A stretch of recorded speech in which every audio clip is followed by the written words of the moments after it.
क्या आप mutual fund से हाई रिटर्न्स कमाना चाहते हैं? हाँ। और क्या साथ में टैक्स भी बचाना चाहते हैं? हाँ। और क्या साथ में आप कंपाउंडिंग का मैजिक भी देखना चाहते हैं? अरे हाँ भाई हाँ। तो आपने बिल्कुल सही वीडियो पर क्लिक करा है, क्योंकि आज हम एक ऐसे म्यूचुअल फंड के प्रोडक्ट के बारे में बात करने वाले हैं जो आपको हाई रिटर्न के साथ साथ टैक्स भी बचाने में मदद करेगा और आपको इसमें कंपाउंडिंग का मैजिक भी देखने को मिलेगा। अभी मजा आएगा ना भिड़ो।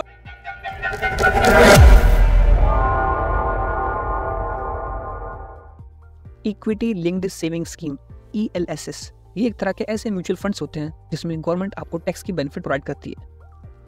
अगर आप किसी भी इक्विटी लिंक्ड सेविंग स्कीम यानी ELSS फंड में अगर आप इन्वेस्टमेंट करते हैं अप टू 1.5 लाख तक, तो government under section 80C of income tax act 1961 उस इन्वेस्टर को अप टू 1.5 लाख तक का इन्वेस्टमेंट का डिडक्शन से क्लेम कर सकता है।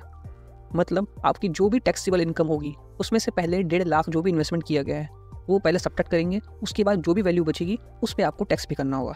फॉर एग्जांपल, मान लीजिए अगर किसी पर्सन की टैक्सेबल इनकम अगर 10 लाख रुपीज़ है, तो पहले वो 10 लाख में से अपने 1.5 लाख जो उसने ELSS में इन्वेस्टमेंट करे हैं वो उसे माइनस करेगा। तो 10 लाख में से आपके 1.5 लाख माइनस करने बचेंगे 8.5 लाख रुपये। अब जो 8.5 लाख रुपये बचे उस पर आपको टैक्स पे करना होगा। तो ELSS फंड्स में इन्वेस्टमेंट करने से आप सीधे 1.5 लाख तक का डिडक्शन क्लेम कर सकते हैं। ELSS फंड्स की सबसे खास बात यही है कि ये फंड्स आपको टैक्स बेनिफिट तो देते ही हैं, साथ में इनके रिटर्न्स जो हैं वो भी ऑलमोस्ट बाकी बहुत सारे म्यूचुअल फंड्स के रिटर्न्स को बीट करते हैं। बहुत सारे ELSS फंड्स तो ऐसे भी हैं जिन्होंने most of the small caps funds को भी बीट करा है। इसका सबसे बेहतरीन एग्जांपल है हमारा क्वांट का equity linked saving scheme tax saver fund. ये एक ऐसा ELSS फंड है जिसने most of the small cap funds को इसने रिटर्न्स के मामले में बीट करा है, जबकि हम जानते हैं कि सबसे ज़्यादा रिटर्न्स लॉन्ग टर्म में हमारे स्मॉल कैप्स फंड ही बनाते हैं। लेकिन तब भी इस फंड ने सबसे ज़्यादा रिटर्न जनरेट करा है बाकी ELSS के मुकाबले, और इसने बहुत सारे स्मॉल कैप फंड्स को भी बीट करा है। चलिए इसके रिटर्न्स पे एक बार नज़र मारते हैं। तो इसके रिटर्न्स कुछ ऐसे हैं। एक साल में, हालांकि जो हमारे ELSS फंड्स होते हैं ये 3 ईयर के लॉकिंग पीरियड के साथ आता है। मतलब अगर आप किसी भी ELSS फंड में इन्वेस्टमेंट करते हैं तो आपको कम से कम 3 साल तो रुकना ही होगा। अगर आप 3 साल तक नहीं रुकते हैं तो आपको कोई भी टैक्स बेनिफिट नहीं मिलेगा और टैक्स रेट लोड अलग से चार्ज होंगे। तो 3 ईयर का लॉकिंग पीरियड मैंडेटरी होता है ELSS फंड में इन्वेस्टमेंट करने के लिए।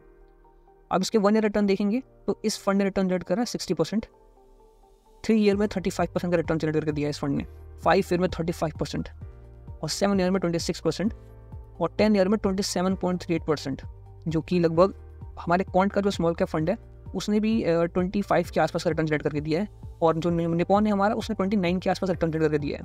मतलब 29 जो कि हाईएस्ट है निपॉन का स्मॉल कैप फंड का 10 ईयर का रिटर्न।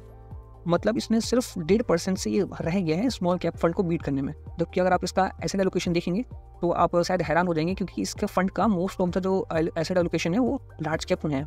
यहाँ एसेट एलोकेशन दिखाया गया है कि इस फंड ने मोस्टली 41% जाइंट मतलब बड़े कंपनीज में इन्वेस्टमेंट कर रखी है। जाइंट और लार्ज कैप फंड्स इनमें इनके ज़्यादा इनके जो इन्वेस्टमेंट है वो लगभग 80% के आसपास है, 41, 82 के आसपास। मिड में इनके 16% और जस्ट इतना ही इनका इन्वेस्टमेंट है। स्मॉल कैप में तो 0.42। इन्होंने इतना कम इन्वेस्टमेंट स्मॉल कैप में करा है, लेकिन तब भी रिटर्न्स इन्होंने स्मॉल कैप से भी बेहतरीन बना के दिए हैं। इससे बढ़िया ELSS स्कीम तो मैंने नहीं देखा है अभी बाकियों के मुकाबले। खैर यहाँ पर मैं कोई भी बाय सेल रिकमेंडेशन नहीं दे रहा हूँ, ये एक म्यूचुअल फंड के परफॉर्मेंस दिखा रहा हूँ कि हाँ आप इक्विटी लिंक्ड सेविंग स्कीम में इन्वेस्टमेंट करें, और इन्वेस्टमेंट करने के साथ साथ आपको ऐसे रिटर्न देखने को मिलेंगे जो कि एक नॉर्मल हमारा जो स्मॉल कैप्स या फिर मिड कैप्स होते हैं उनमें रिटर्न देखने को मिलते हैं। तो कई बार ऐसे क्वेश्चंस भी आते हैं कि ये जो टैक्स सेविंग प्लान्स होते हैं अगर इनमें हम इन्वेस्टमेंट करते हैं तो क्या इनमें वैसे रिटर्न जनरेट करने को मिलेंगे जैसे हमें दूसरे फंड्स में मिलते हैं। तो आपके सामने मैंने दिखाया कि इस फंड के कैसे रिटर्न्स हैं, और इसका आपको मैंने पोर्टफोलियो वैल्यूएशन दिखाया कि हाँ देखिए इनका स्मॉल कैप लगभग 0.42 के बराबर है, मिड कैप में बस 16% ही है। इनका सारा लार्ज कैप जाइंट मतलब टॉप कंपनी जो है टॉप 100 उनमें इनका इन्वेस्टमेंट सबसे ज़्यादा है। यहाँ पे इनका पोर्टफोलियो एलोकेशन यहाँ दिया गया है कि इनके टॉप होल्डिंग्स क्या है सेक्टर वाइज में, और टॉप होल्डिंग्स एक सेकंड टॉप होल्डिंग्स यहाँ पे दिखाया गया है। इनका सबसे ज़्यादा टॉप होल्डिंग देखिए रिलायंस में, क्योंकि हमारा टॉप लार्ज कैप फंड में आता है। अडानी पावर, औरबिंदो फार्मा, हिंदल्को, सन फार्मा, ये सारे हमारे निफ्टी 50 निफ्टी नेक्स्ट 50 के पार्ट हैं। ब्रिटेनिया, गेल, तो आपको यहाँ पे दिखाई देंगे टॉप 10 होल्डिंग्स भी सारे लार्ज कैप वाले ही हैं। तो ये मनी कंट्रोल की वेबसाइट पे यहाँ पर बहुत सारे हमारे पास ELSS फंड्स हैं। इन्हीं में से मैंने आपको एक ये क्वांट वाला एग्जांपल दिया। यहाँ पे बहुत सारे फंड्स हैं डिफरेंट, आप यहाँ पे आकर कंपेयर कर सकते हैं। या फिर अगर आप चाहते हैं कि हम वीडियो को कब एक नेक्स्ट वीडियो में बहुत सारे जो भी ELSS फंड्स है टॉप 5 उसको निकालें, उसके बाद उसको कंपेयर करें, तो उसके लिए आप कमेंट करिए। अगर जैसे आपके कमेंट्स वगैरह आते हैं हम उस प्रकार से नेक्स्ट वीडियो बनाने की कोशिश करेंगे। और बाकी इस वीडियो को अगर मैं कंक्लूड करता हूँ तो यस, ELSS फंड्स काफ़ी बेहतरीन फंड्स होते हैं जो कि आपको टैक्स का बेनिफिट भी देते हैं और साथ में आपको रिटर्न भी जनरेट करके देते हैं काफ़ी अच्छा। और इसमें क्या होता है, ये विन विन सिचुएशन होती है। जैसे क्या होता है कि इस फंड में 3 ईयर का लॉकिंग पीरियड होता है।